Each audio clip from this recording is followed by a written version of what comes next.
한국의 윤석열 대통령 당선인의 외교 정책은 현재 문재인 대통령보다 미국 정책에 더 부합할 것으로 보인다는 미국 의회조사국의 전망이 나왔습니다. 바이든 행정부 출범 이후 미국과 한국의 문재인 정부는 북한과 중국, 일본 문제에서 이견을 보이며 여러 도전 과제에 직면해 왔다는 지적입니다. 이조은 기자가 보도합니다. 미국 의회조사국이 지난 15일 발표한 한국의 새 대통령 선출에 관한 보고서입니다. 보고서는 제1야당 국민의힘 윤석열 후보의 승리는 북한과 일본, 그리고 인도태평양 지역에 대한 정책을 포함해 미국 의원들이 밀접하게 주시하는 여러 문제에 대해 한국의 새 정부가 미국과 더 부합할 수 있음을 예고한다고 밝혔습니다. 윤 당선인의 선거기간 발언과 인수위원회가 발표한 외교 정책들은 윤 당선인이 지난해 5월 미한 공동성명에 명시된 양국 협력에 대한 광범위한 의제를 지지하며 여러 분야에서 현재 문재인 대통령보다 미국 정책에 더 부합하는 정책을 추구할 수 있음을 시사한다는 겁니다.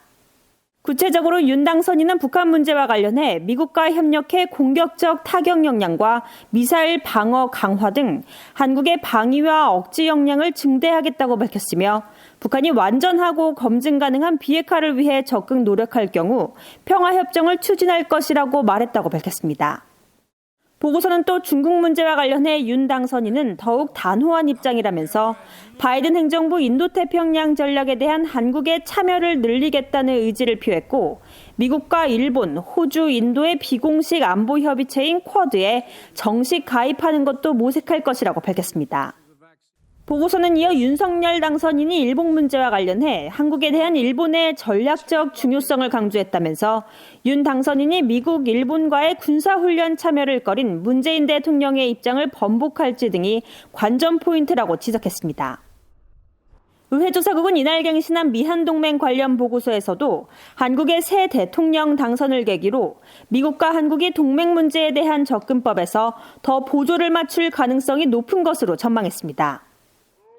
특히 북한과 중국에 대한 접근법에서 미국과 현재 문재인 정부는 이견을 보여 미한 동맹에 부담을 가중했을 수 있지만 새 한국 정부는 다를 수 있다는 겁니다.